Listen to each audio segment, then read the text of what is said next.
everyone, welcome back to Real Reds Talk. We have a jam-packed show for you guys tonight.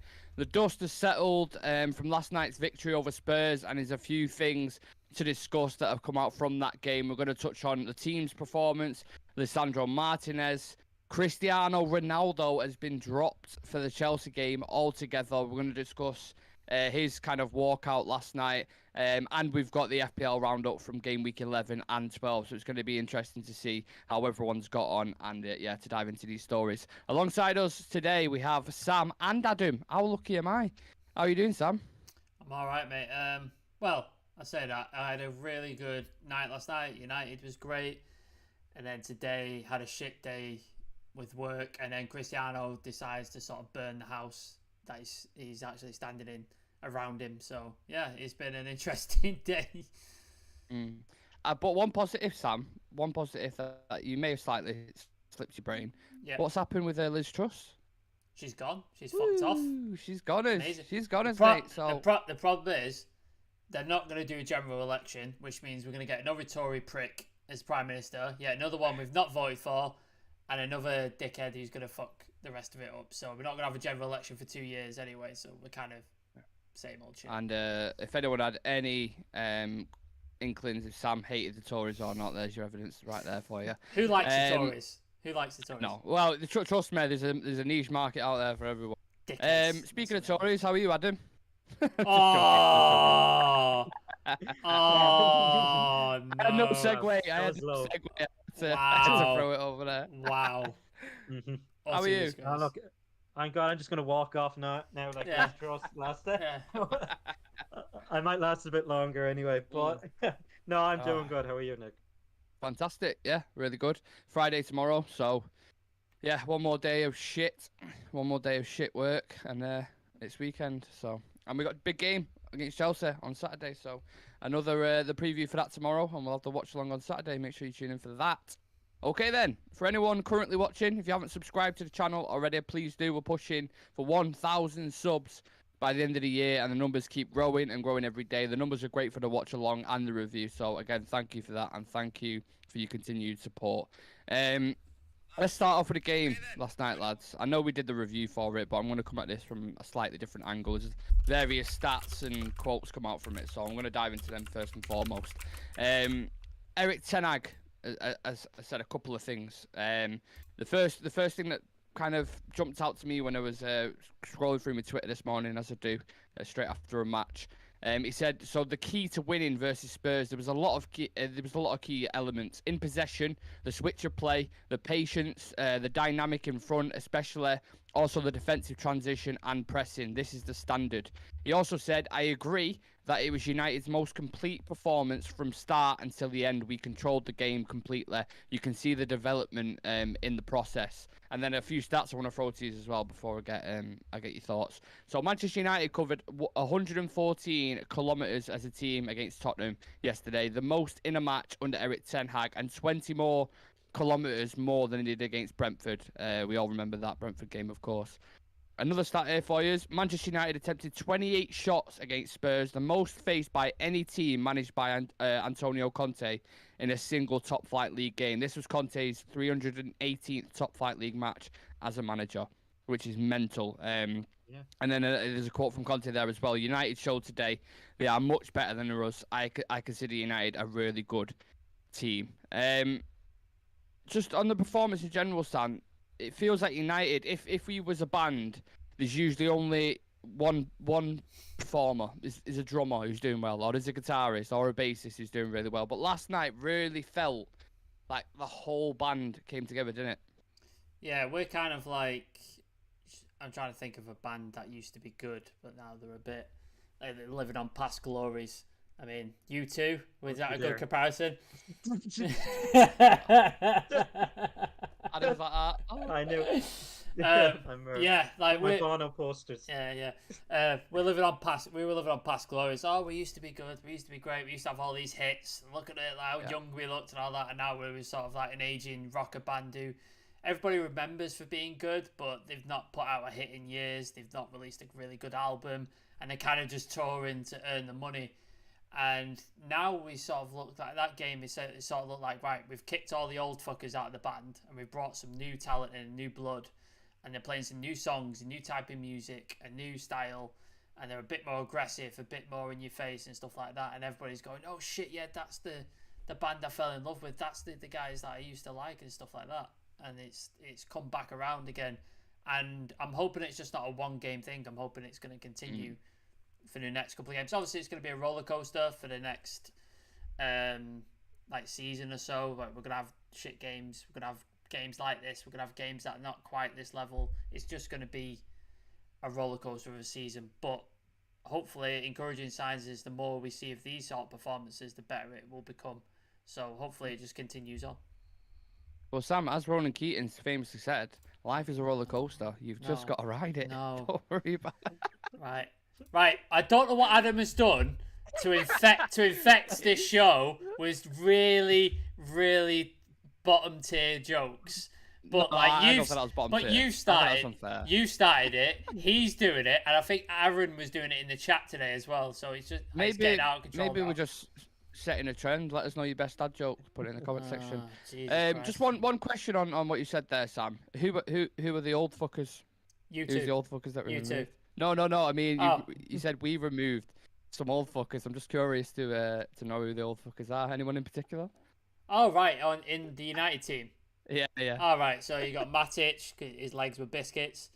Juan Mata, I fucking love Juan Mata. Like, don't get me wrong, I absolutely love the guy, but he just wasn't. He wasn't there anymore. Like, he wasn't the guy is anymore. Pogba. Anyone else? Pogba, sick of his shit. Absolutely sick of his shit. Unfortunately, we've still got some old fuckers still there, which is a bit annoying. We've still got Phil Jones there. He's still, like, it's a very good analogy. By all concepts, I don't understand how Phil Jones is still there. It's unbelievable. Yeah.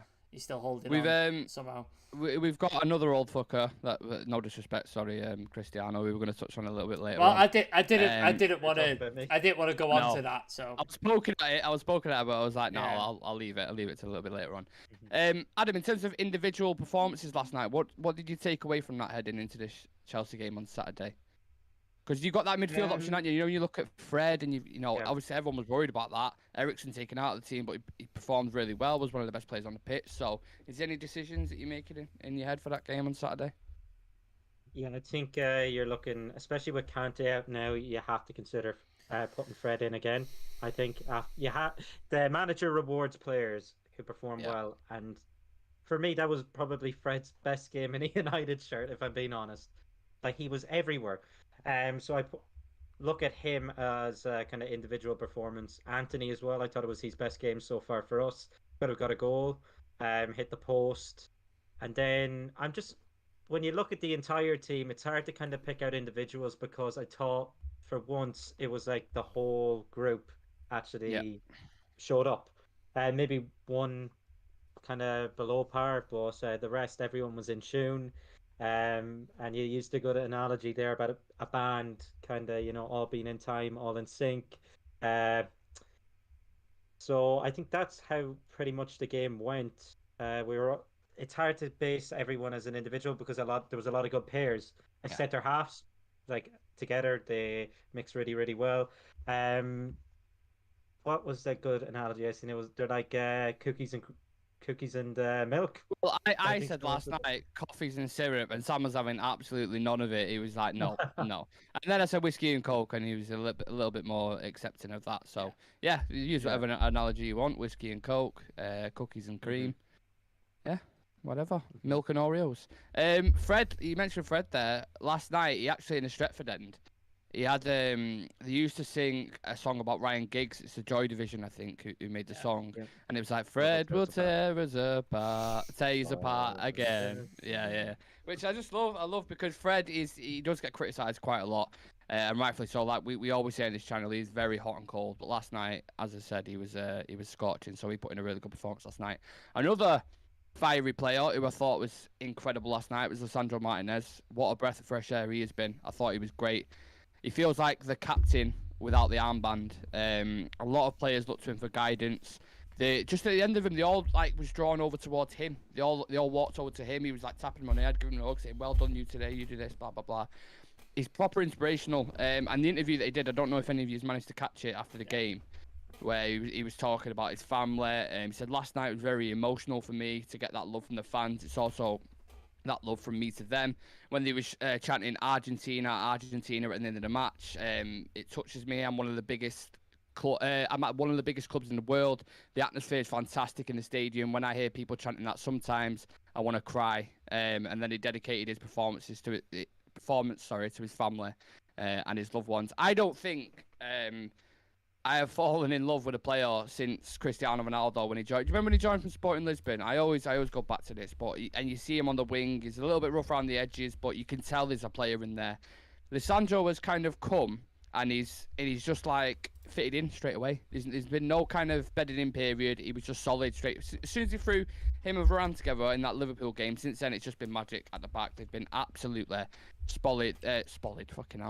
Sorry. How good has he been in your opinion, Sam? Yeah, I think I said yesterday he's up there with my player of the season so far. Him and Eriksen are like neck and neck for like who's the best signing of the season and the best player of the season so far for me. I think they've been like absolutely untouchable. His passion shows through every game he plays. Like I think the first game he played for us, what was the first game he played for us? I can't remember now. Well, he was getting heavily criticised against Brentford because they scored that goal at the back post. I don't know if he played against Brighton. No, I'm not sure. But the first might have been Brentford. Yeah, so Brentford first game obviously shitty performance. But we then played. Did we play Liverpool after that? Either Liverpool or Southampton, Leicester were around that kind of area. Southampton. Game week 3. Let me just double check that. Just fact check it, just in case. Liverpool was game week 3, and then Southampton, I think, was game week 4. Yeah. So when we won. What the fuck am I saying? When we won. Yeah. When we won against Liverpool, like you saw him on the pitch, he like grabbed that, he like dropped to his knees on the pitch and started like thumping the floor, and it was just like I remember it. He was just fucking loving it, and you can see it like when you ever seen Harry Maguire do that? Nope. You ever seen Wan-Bissaka do that? There's like they've got zero passion about him, zero sort of fight about him, and you know me, Nick. Like I love a shithouse player, and he's got it in spades. I love a guy like that. So yeah, passion. He's quality on the ball. His passing is crisp. He's a great defender. He's developed this fantastic partnership with Rafael Varane. So yeah, he's been unbelievable. So it's a toss up for me between him and Eriksen, who I vote player of the season personally because they've both been fantastic. Yeah. It's interesting, Adam, because he definitely does bring more than just quality on the ball, like just his passing range and stuff. It's everything off it. I would say is more important in terms of the effect that it's had on the team. Yeah, he's actually reading the player really, really well, and he's also has a bit of pace as well. So he's actually defending very, very high up the pitch, winning it back comfortably as well. And then you're also thinking coming up against Harry Kane, they're probably going to abuse, like high balls into the box, especially with his height. But I haven't looked at the stats now from last night, his stats, but I can't remember Harry Kane winning a single header, especially against him. They got nothing. No. Absolutely nothing. And that's largely down to the two centre-halves as well, cleaning up every time they went on the break. And he was one of them. So it's the calmness too that he brings to the squad. It's as you said, the unofficial captain. I know he's just in the door, but vice captain. Yeah. He has that mentality. He has that fighting spirit and the mentality that you need to actually be successful at this club. If you look at everyone in the past, like signing wise as well, who we've made, it's those with the correct mentality, maybe not the ability, but their mentality, who have actually, performed well and the fans have fallen in love with. You might have bags and bags of talent, but if you don't have the right mentality, you're not going to make it. And we've seen that with Lukaku. I know that's a bit of a rough one saying talent with Lukaku, but he once was. Di Maria, especially, awful mentality. And I know we'll get onto it later, but right now, Cristiano. The flip side of that is you got players like Park Ji-sung, who not the greatest footballer in ability in the world, but his attitude and his work rate and stuff like that was second to none, and it's why he played in every single big game. Like Sir Alex picked him in all the big games because he knew he's going to work hard no matter what, and his work rate was going to be second to none. So I use this saying far too much, and I know a lot of people probably hate it, but hard work beats talent when talent doesn't work hard. Yeah. And look at players like Gary Neville and Nicky Butt. They've got such longevity, more so obviously Gary Neville, and ended up being captain of Manchester United. But it just shows hard. They got in their positions where they were because of hard work and because he was dedicated. Yeah.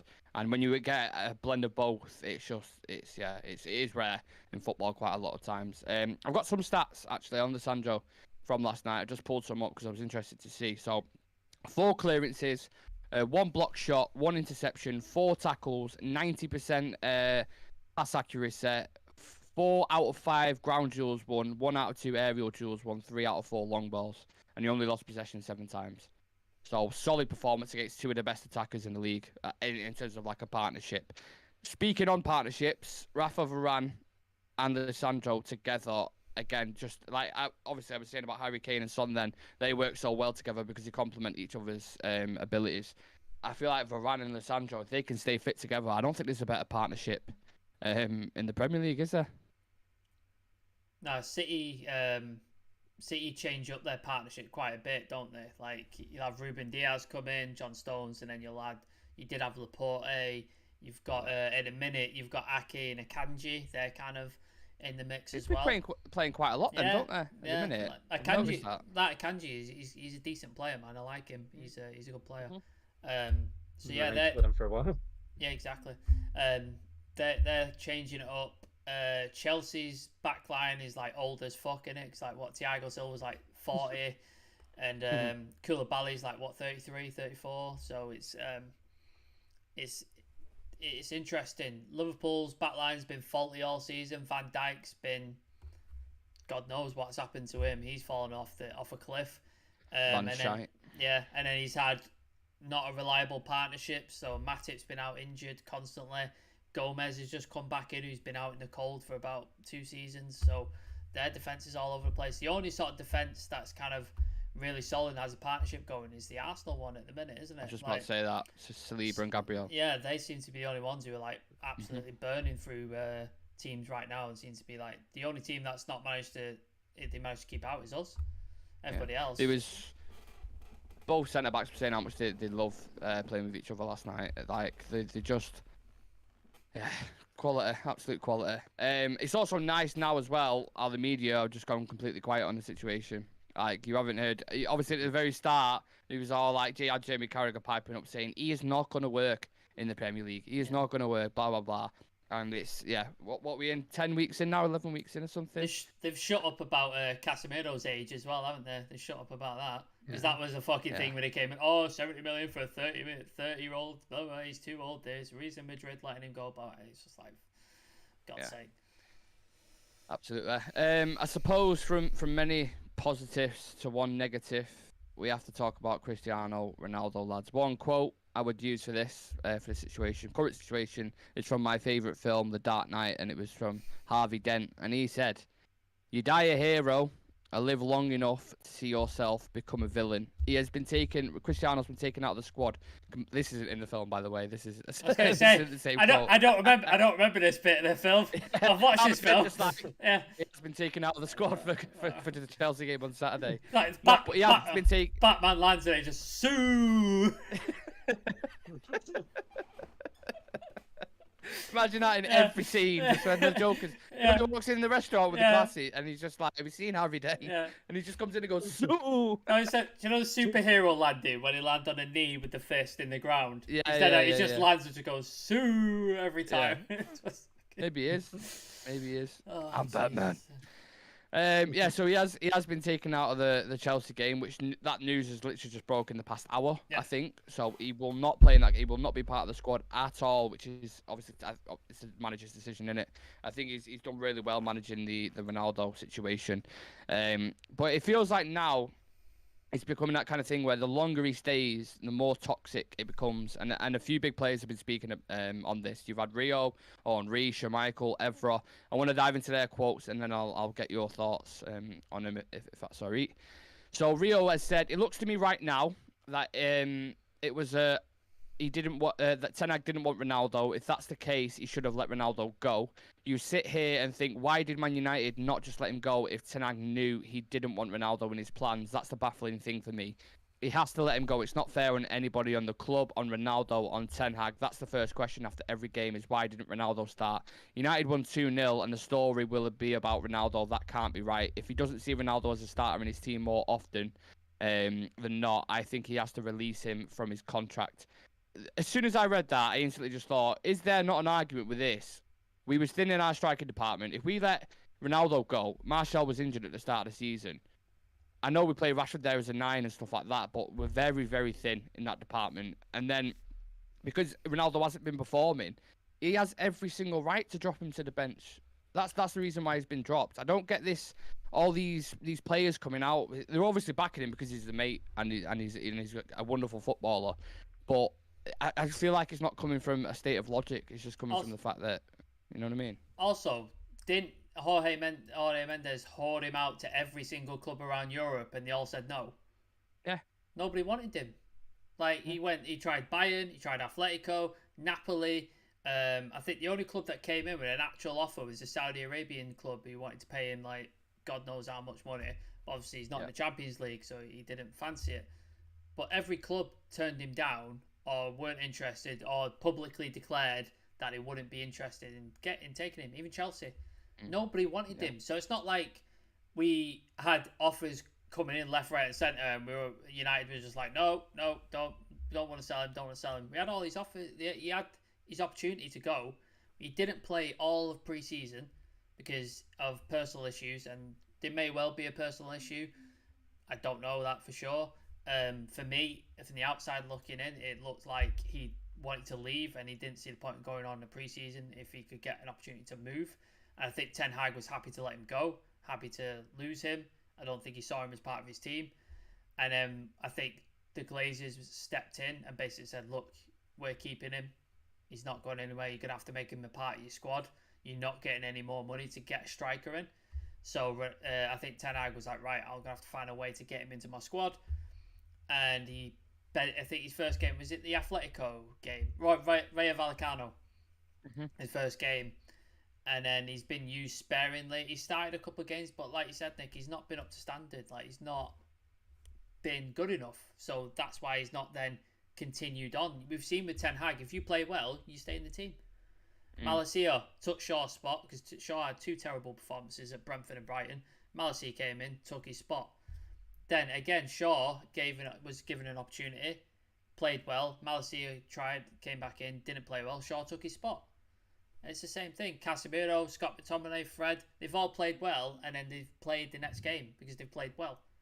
That's how Ten Hag is. He's fair, he's stern but fair in his system and the way he picks players. Yeah. And Ronaldo hasn't been good enough. That's why he's not played. And for Rio to go, oh, we should have just let him go. Do you not think Ten Hag wanted to let him go? Clearly, he didn't fancy him and didn't want him and didn't see him as part of his system. He probably was like, yeah, sell him. But the Glazers either stepped in or there wasn't an offer on the table that was good enough for Ronaldo to go or the Glazers to accept. That's why he's still here. I feel like it'd be like if I was doing punditry, let's say Adam was a footballer, for example, and he was asking me about Adam, I feel like my opinion would slightly be different if I was just talking about someone who I don't know. So I understand that side of it. He's backing his mate. He's obviously played with him, won things with him. But if you're in punditry, your job is, as Fergie said to journalists as well, your job is to tell the truth. You're not telling us. You know what I mean? Like, there has to be an element of like reasoning within the punditry. And I think they're a little bit blindsided with the fact that obviously Ronaldo's one of the mates. The line there, Adam, I think he has to release him from his contract. How would you go about that situation with Cristiano? Just let him leave in January, or? Because I don't think we're going to get another striker, are we? Not at this rate. You're thinking about his wages. They're about, what is it, 500k, I think? 500,000 a week. I think it's not. I think it's dropped now because Champions League football, so it went down to 375, which still 375, yeah. and he wasn't too happy about that. I think after what happened last night, I think you need to just get rid of him at this point, and I think the manager is making the right call. If he wants to get back in the squad, train with the reserves, and even play a few reserve games, put him down there, and he's not going to be one bit happy about that. He's not going to accept that. But he made his bed, and he needs to lie in it. So for me, I think just have the door open and don't let it hit you on the way out. Come January, it's going to be difficult to get someone in, but then again, his wages, bonuses, etc., that he's on, once that's gone, maybe it could make the difference in terms of a transfer coming in, because he is, for a long time he was the highest paid player in the Premier League, so we'll be saving a good chunk on that. But just the whole situation, it just doesn't sit right with me, because remember when he scored his 700 goal, you had the photos, the whole team together, happy, they made like a jersey, everything for him, gave him an award. Adam, it's because it was about him. It's all about him. That's why he was happy. It wasn't about the team. It was about him scoring a 700th career goal. That's why he was happy, because it was about him. Yeah, and I feel like the team do get behind him, but he doesn't get behind the team, and it's all about him. And he knew that if he left there, all the media attention's on him. And sadly, that's the way it's gone now. We're not here talking about what a performance that was yesterday. We're going to be here talking about Ronaldo, and the newspapers are as well. Now, I haven't seen the back in the newspapers today, but I'm sure it's just that picture of him walking down a tunnel. So, just rotting the reserves till January. There was a couple of things, Nick, that you didn't cover. Obviously, Laurie Whitwell said about Ronaldo. He's not part of the squad, and then he's been banished from the first team. He's going to train with the reserves. Apparently, as well, I don't know how legit this is. It was from a guy called Chris Wheeler. I don't know how legit he is. I don't know how reliable he is, but apparently Ronaldo refused to come on as a substitute when called upon by Ten Hag, and then left at the 88th minute, and then apparently left the stadium as well.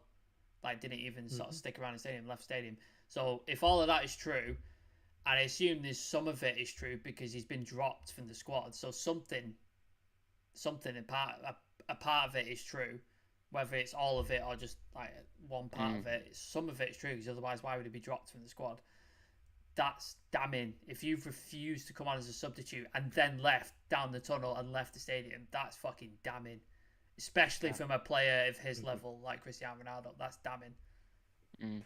It's happened with Ten Hag actually already when he was at Ajax. I forget the name of the player, but I think if you look up, was it Huntelaar?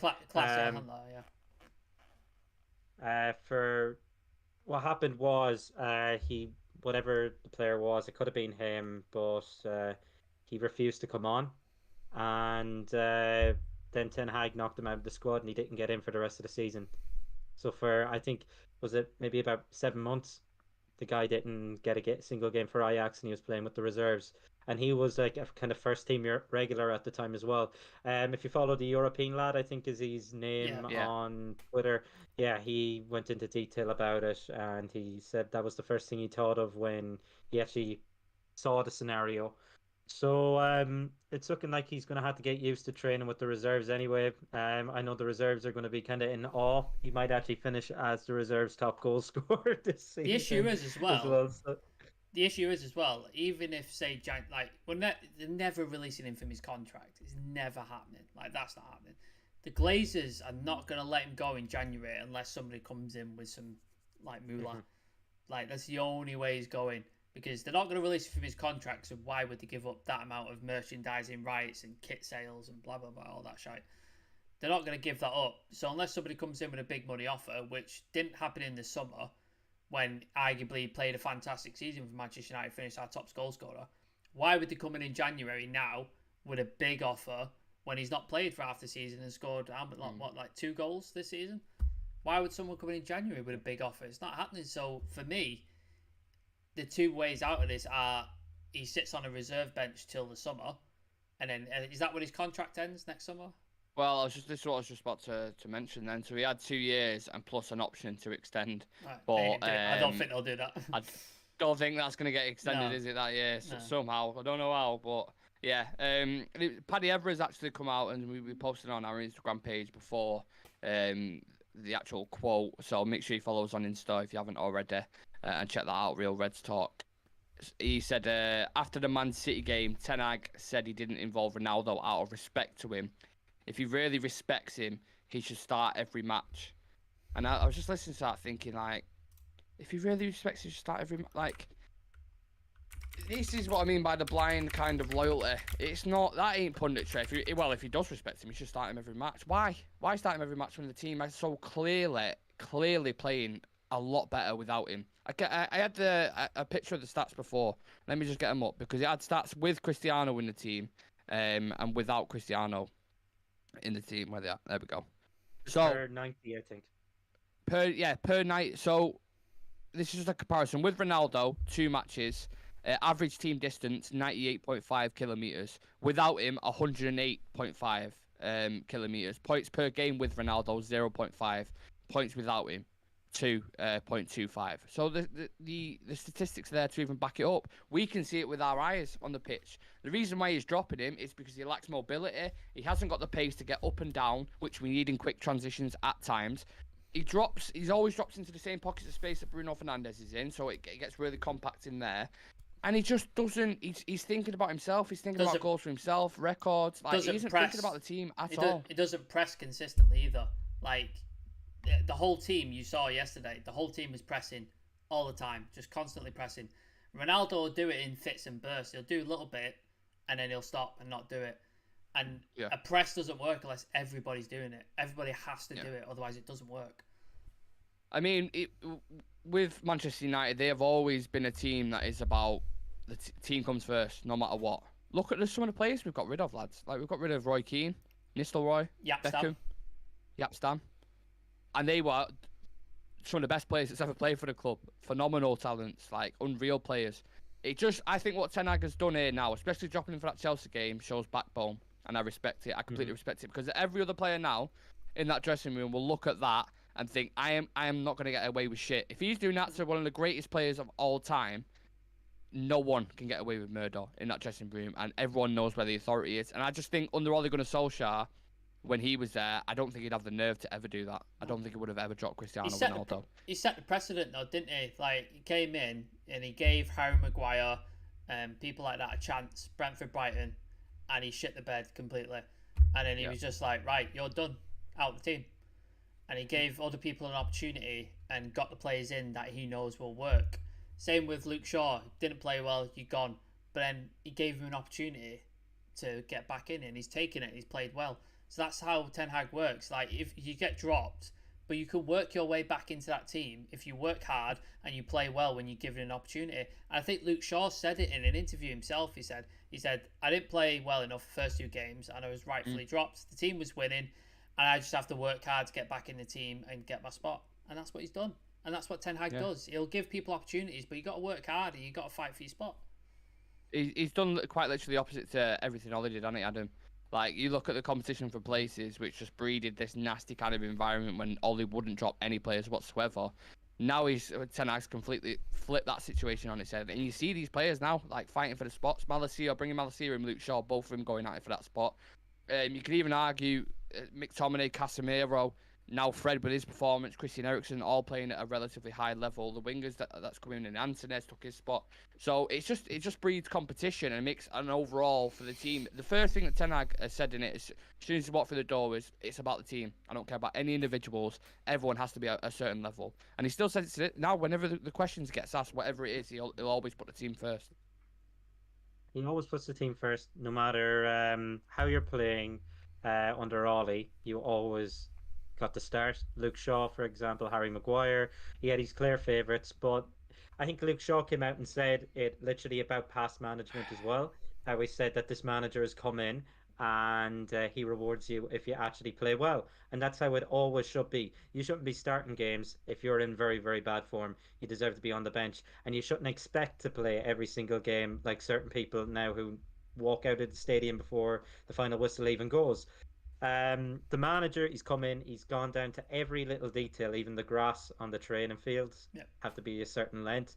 And this is the type of man that we actually needed running the team for so long, because this team have got to get away with murder in the past, and they're not getting away with it now.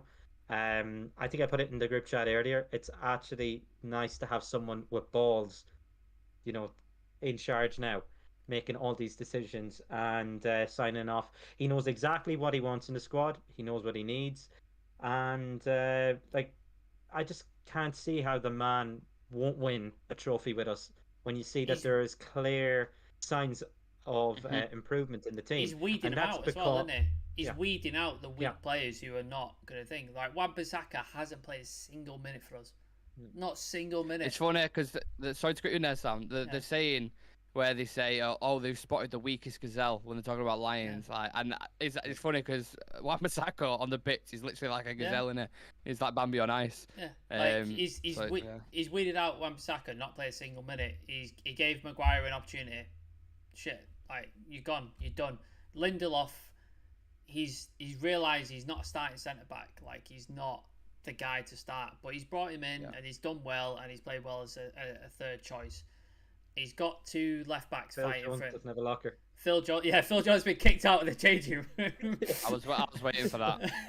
And then, yeah, I think once he gets more players in, obviously we're going to need competition for Dallo, because at some point Dallo is going to either get injured or he's going to have a poor run of form, so we need some competition there. I hope not. I hope he doesn't get injured. And then, obviously, he wants competition for his forwards because we're very light in there. But at the minute, Rashford's doing fantastically well. I think if and when Martial comes back, he's looked fantastic as well. So, yeah, it's looking good. I think once he gets all his players in, it might take next window or maybe another window before he's got his complete squad. But once he gets everybody in, you're going to see it's going to be even better, even more so. I remember Ragnick specifically saying, like, look, there's a lot of decisions to be made, but it can be done. It can be done. There's just certain tweaks that need making, and it can be done within, a couple of transfer windows. And that's what I feel like. If we have, a couple, like, I don't think we'll get anyone in January because they're already throwing that quote out there, aren't they, about the money that's been spent in the summer. Yeah. So I don't think we'll sign anyone in January. But then you head into the summer, you go get a striker, maybe a Gakpo, and another creative midfielder, De Jong. I think you'll start to see that level up again then, and you'll start sustaining them positions in the Champions League spots. So yeah, we're going off a slight tangent with Ten Hag there, but the last kind of bit on Cristiano, there's a few quotes from Peter Schmeichel and Henry.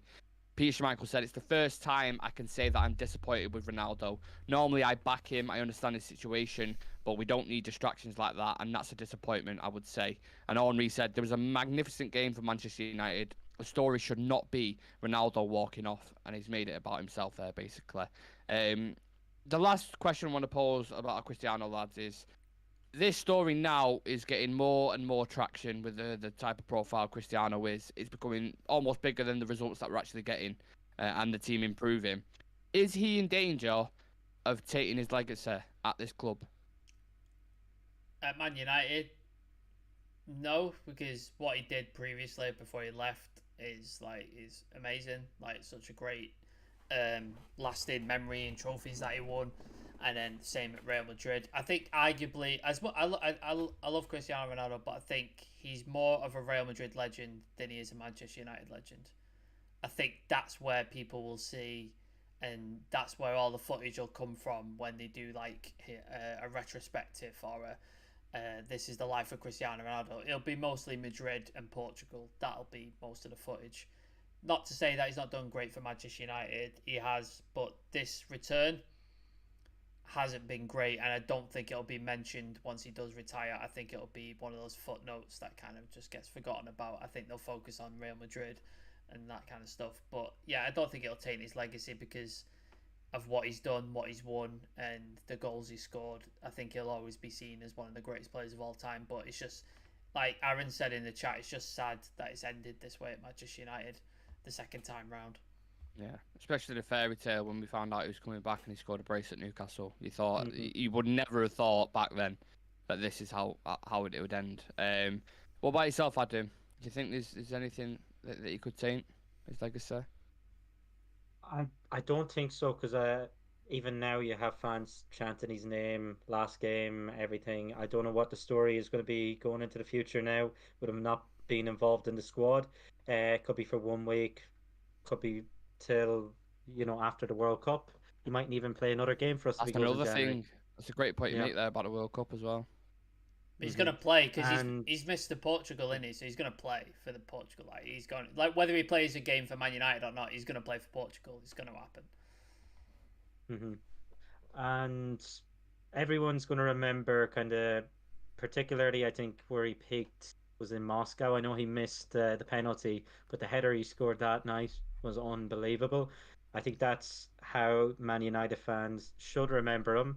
That's at the height, and then obviously I know we went to Rome, lost that final. That was his last game for us. Then went off to Real Madrid, and Sam put it right there. He's more of a Real Madrid legend than he is a Manchester United legend. You have other players who, not as talented, but will be remembered, I think, as a United legend a lot more fondly. And one of those is Wayne Rooney for me. I know he had a bit of a fuss around 2010, Yeah. but a lot of that was down to he saw lack of money going into the squad, and that was the pinch from the Glazers. And around that time, they took about a 200 million dividend, I believe, as well out of the club. So he was right to be kind of critical around then. But that's the only kind of problematic time with Wayne Rooney. And then when you look at Ronaldo, there's a lot more problematic stuff in the last 2 years. So that's what I'm worried. I think long term, we'll remember him fondly. But over the next maybe 5 to 10 years, you're going to remember this spell right now, particularly if we go on and be successful. Because this for me feels like the last torn, like we're pulling out the last torn in our finger. We've had Pogba go, we've had Lingard go, we've had a few leaks. This just feels like that final torn that we need to pull out and squeeze out. And to translate for English people, he means thorn. Just if anyone's wondering. He loves his teas. He loves his teas. Yeah. Yeah, look, I don't know what's going to happen with Cristiano. Maybe he'll go in January. I hope he does for both of us. I think it'd just be better just to get rid of him. You always have that analogy, don't you, with a rotting fruit. If you put it in a barrel, the rest are going to rot. And I think the longer he stays, the worse it gets, and the more headlines you're going to make. And I'm not comparing him to Paul Pogba. He's, different level to Paul Pogba. But how that started getting with him, I don't want that to start happening. We start hearing reports before games, and it's knocking the concentration off. That's the last thing I want. And if you're really a team player, you don't make that happen. For me, so yeah. Let's move it on. Let's move the conversation on. Let's take a look at how everyone has done in the FPL game week. It's a bit of a weird one at the minute because we're currently halfway through game week 12. Well, there's 2 games left for game week 12. But game week 11 is completed. So we'll have a look who currently sits at the top. In at number 1, we have a great name. Are we ready, lads? Ready for the name? Go on. Glazers Out. Yes. His name is Glazers Out. Yes. Absolutely love it. 713 points in total. He had Pope, Trippier, Dallo, and Zaha putting the points on the table for Paul. So big up yourself, Paul. If you're in that position by the end of the season, you will win that retro jersey. So keep it up. The rest of the top 4, we have Chef Curry in at second. He actually went for the same captain as me and Trossard. Played Forest at home, but ended in a 0-0 draw, unfortunately. So a bit of a dicey pick there. Don Pablo Escobar still sits third with 705 points overall. Quite a few people gone for same picks as him. So they've got Nico Williams from Forest. Quite a few people got him in. So they must have foreseen a draw against Brighton or something. I don't know. But he got him a clean sheet. He's also got Pereira and Mitrovic playing tonight. I think Mitrovic is his captain as well. So it's going to be interesting to see how they get on. And Mahoon has moved up to 4th this week. Zaha, Dunk, and Trippier with the points for him. So shout out to the Champions League spots currently in the FPL. You're all smashing it. I ask you guys all the time about top 4. It's changing every week. It's obviously just the way the games are going, especially after last night. But from your perspective now, who finishes outside of the top 4 on current form, do you think? We do. We do. You still think we do? Yeah, because we're not going to be able to do this every game. There's going to be dips, and there's going to be like games where we play like we did against Newcastle, for example, where we have opportunities and we don't finish them, and then we're gonna have games like we did against maybe not as bad as against City, but like that kind of like where we get beaten soundly. we're going to have games like that because this is not the finished article yet. This is not the team that Ten Hag's built where we're going to be a force to win stuff. That's another season or so away yet. So I still think we finish outside. Tottenham look absolutely awful. They look really bad right now. The way they play is pissing off a lot of Tottenham fans, as we had Devontae on the show was saying. Liverpool seem to have found some form. They absolutely thrashed Rangers, didn't they, in the Champions League? Not Rangers. Is it Leipzig or Rangers? Rangers. Rangers, Yeah. and then they beat City, didn't they? Yeah, they beat City, so they seem to have found their form, so they could be... West Yeah, so it's interesting, but yeah, I still don't think United finish in the top 4. I think it's City. I think Chelsea gets in.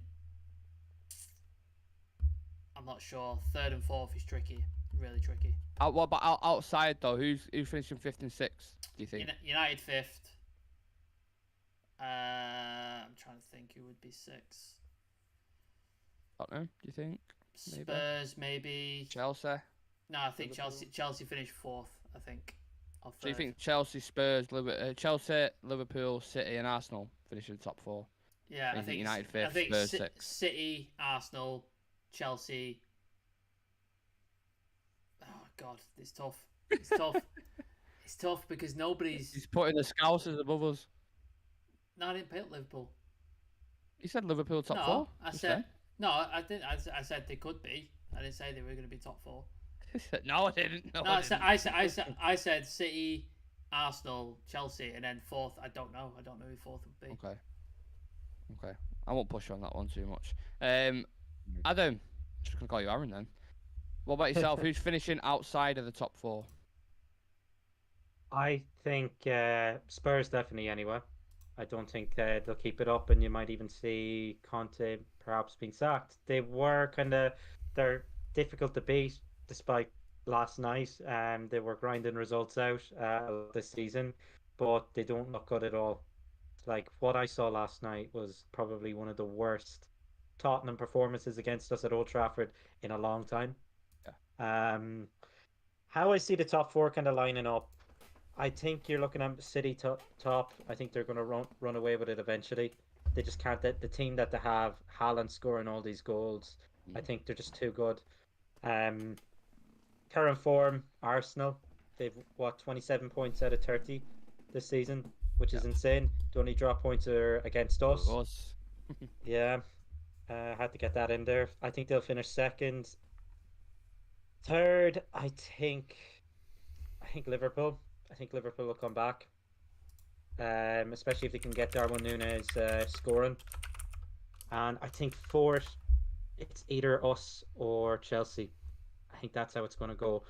Graham Potter's come in, more or less done an all right job. A few mixed kind of results as well. They got a really, really good result over in the San Siro in the Champions League the other week.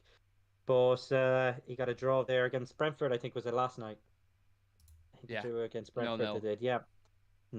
So we actually gained a few points on them. We needed that. I think it's going to come down to us and them. And it's going to be interesting to see now because we're against them in the next game. So you'll see the gap in quality. I think whoever comes out in that might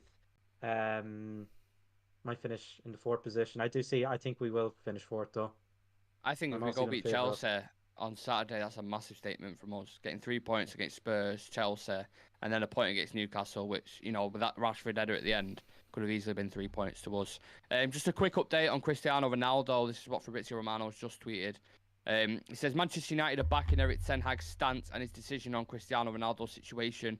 It has been decided by Ten Hag and 100% approved by the club and the board, which is probably the first time you've seen that for a while, where the board are actually backing the manager behind it, and it's been a long time coming. So, yeah, happy with that.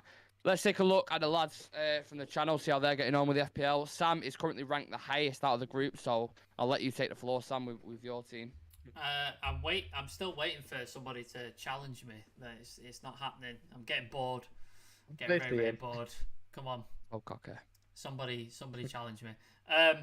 I kind of had a bad week because I benched some players thinking they're not going to score me that amount of points, and then they scored more points than the players that I had. So it's kind of annoying.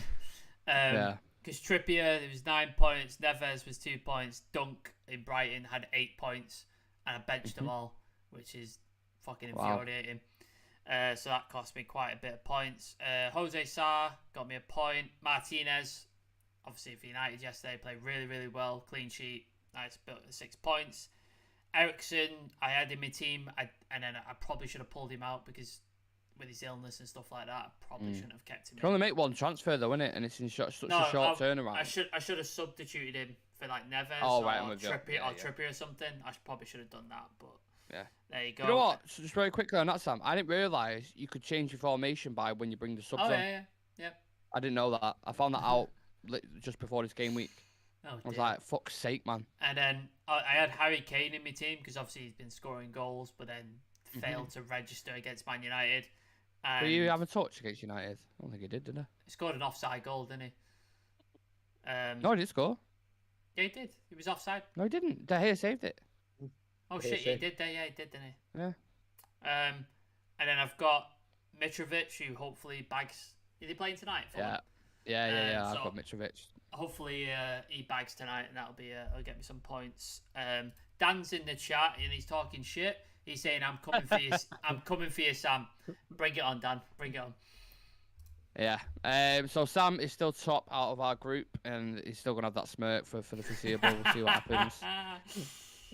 Been a tricky one for myself as well. I'm down to 47. Like I mentioned, I was on this trajectory for the past couple of weeks, going up and up and up, and then a little bit of a stumbling block. I mentioned before that I went for Trossard as captain. Bit of a wild pick, because because City aren't playing this week, Arsenal aren't playing.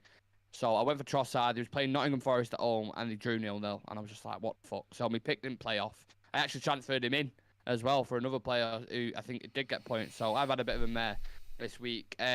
Severe, only a few spots behind me. He's 51st. He had Bruno Guimaraes with an assist, and Dallo with clean sheets for him. He also has a couple of players playing tonight, I think 3 or 4, so he should climb up a little bit more. Probably might even take over me, depending on how Mitrovic and Pereira do, so I'm going to keep an eye on that. Dan, who is in the chat, Dan United up to 77th.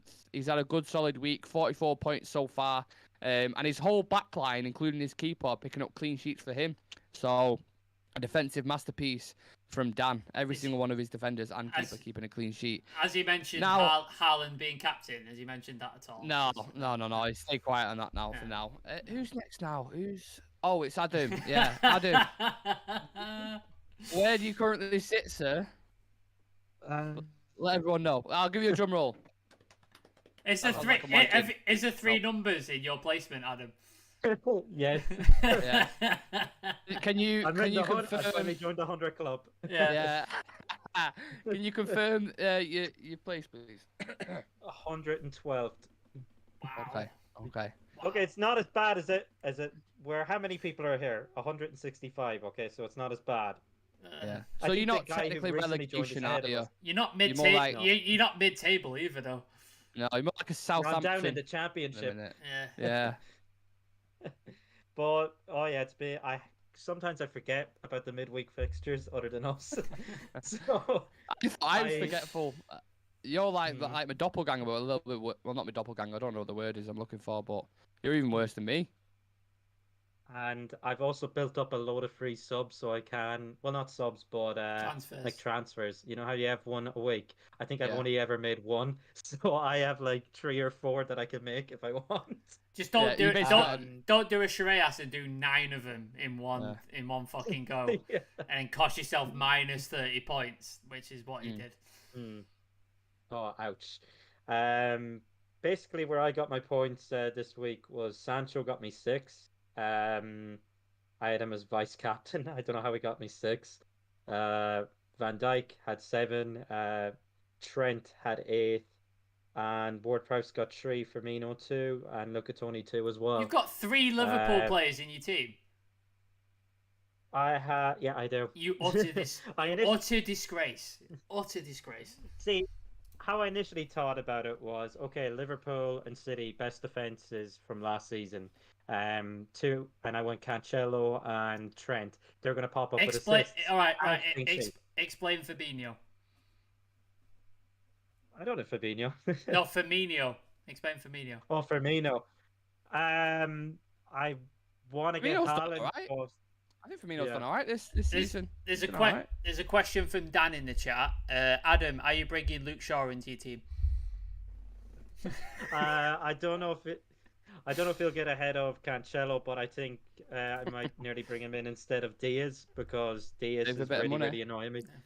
Yeah, save a bit of money. Hopefully, then I can try and get Haaland because everyone near the top has Haaland, Yeah. and Yeah, I of don't. course. So maybe that's what I'm missing. He'll go on Yeah. a drought now. He won't score for like 8 games once Adam brings him in. You can tank me. Yeah. Okay, so Adam is sitting at 112. Just a quick question before I get into the last guy from our group. Have any of you used wild cards, free hits, anything like that so far? What have I used? Let me have a I look. used 2 of them, not knowing what they were. I think I just tapped on him and I was like, okay. And I didn't even. I used a I've- wild card. I've used my triple captain. That was when Haaland scored a hat trick. So Oh that shit! got Yeah, I remember that. absolute That shit rocketed you right Yeah. up. Yeah. That was good. I've still got my free hit and I've still got my bench boost. I've not used them yet. What about yourself, Adam? Have you not even made fucking transfers, have you? So I doubt you've used your thing. For whatever reason, I've used my triple captain. Played game week 4. I don't know how to check who it was. Yeah. Adam thought Um, a free hit was a slap on the back of Maguire's head. Yeah. Yeah. And I have the free hit, so I can still use that Maguire's head. I have the bench boost, and I have no idea what to do.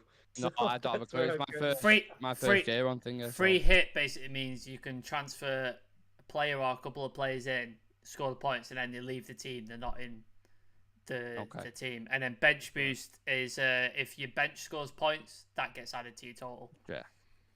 Okay, interesting.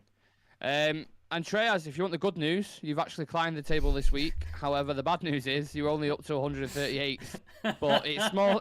It's small steps. It's a marathon. Just remember that, Shreyas. I've got faith in you. Don't worry. Fucking hell. Shreyas had Koulibaly with a clean sheet against Brentford and Guimaraes with an assist. So yeah, slow progress. He does claim that he wants to be near the bottom of the table, and that's his aim.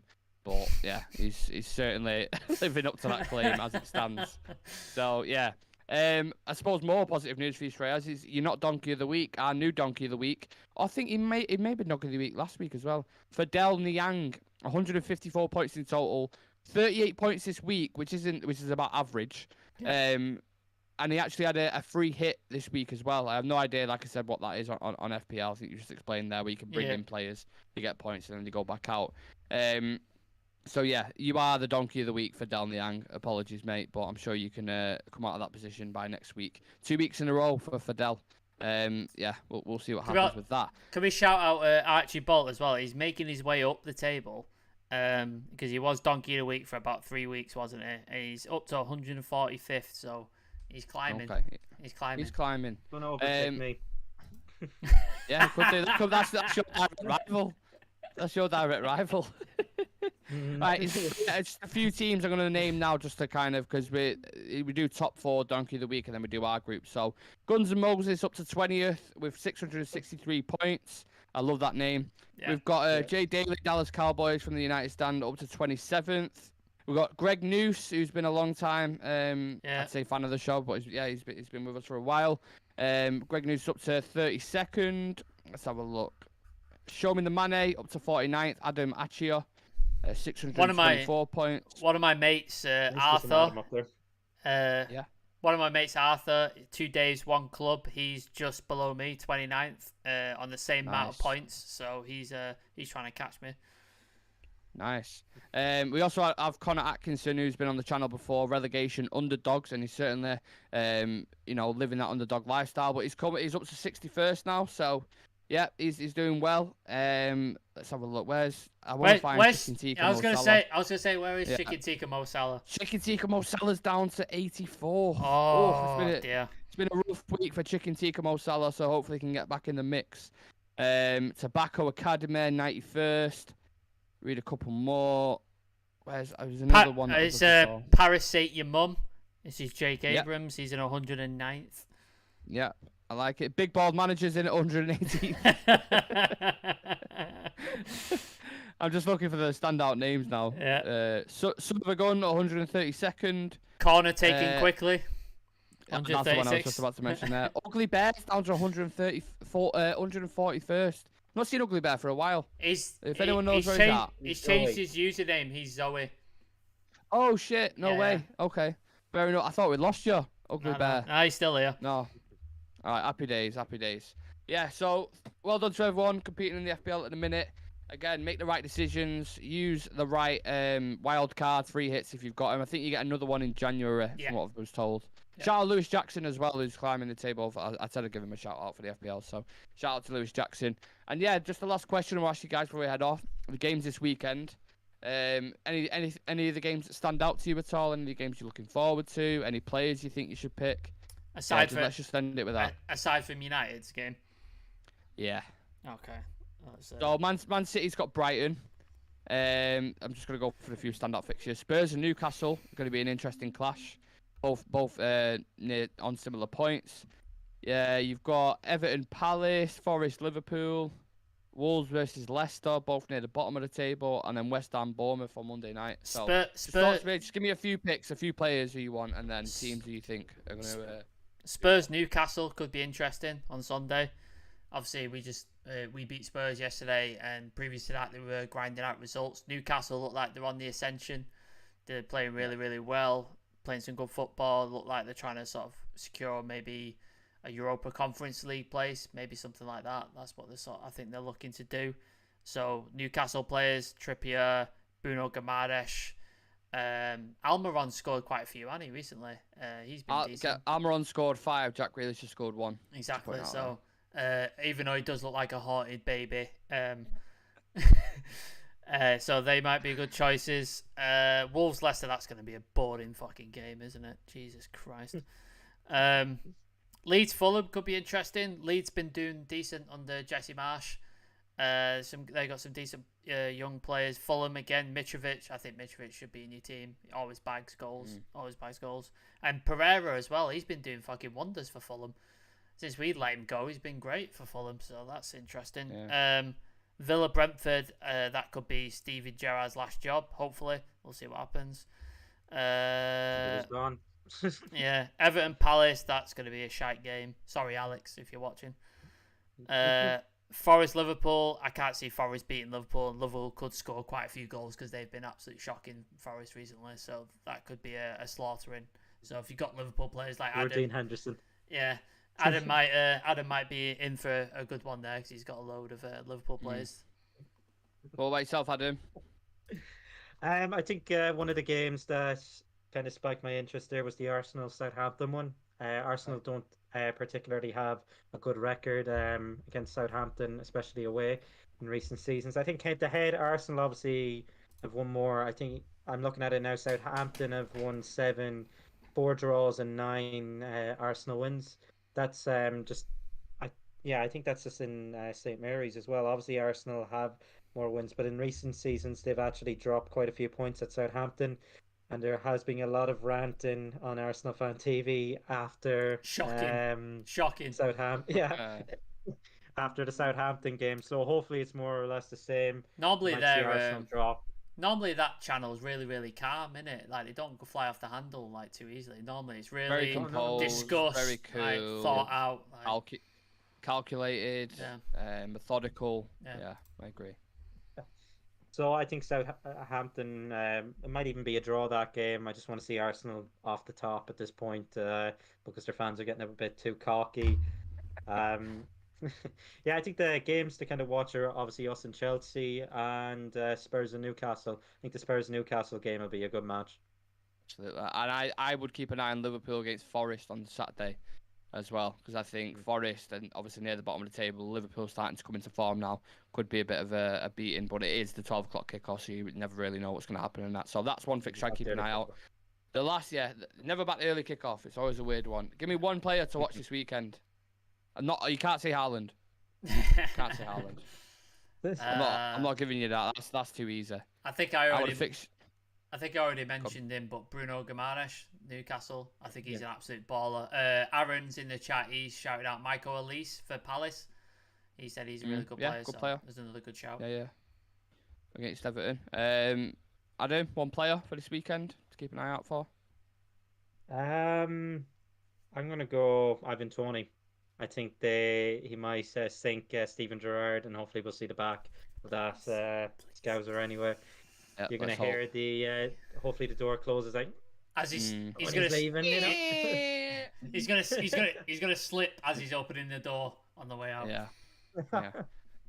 Do you remember the hype as well around him? But when he came in, everyone was just like licking his ass, banking him off. Yeah. Oh, Gerrard. Oh, Gerrard. Oh, Gerrard. Like, there's still all his needs more time. All his fucking cronies are fucking backing him on talk shite as well, aren't they? They're going, oh, he needs more time.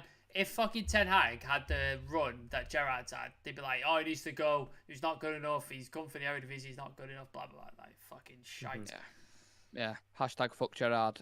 One player I'll throw in the mix. I think Mo Salah this weekend. Watching out for him against Nottingham Forest. That's one that I would look at. Thank you guys for joining. It's been an absolute pleasure. I had a lot to dive into. A very busy Thursday. And there's going to be a very busy Friday, Saturday, and probably Sunday at this break because, games are coming thick and fast. News is coming thick and fast. And Ronaldo is in the spotlight. Thank you to everyone for watching. Subscribe to the channel if you haven't already. Like, comment, share, all that good stuff. Hit us up on socials. All the handles are at the bottom, or just go to the description in the video link. And again, thanks, lads. We'll see you in the next one. Glazers out. Till next time. Glazers out.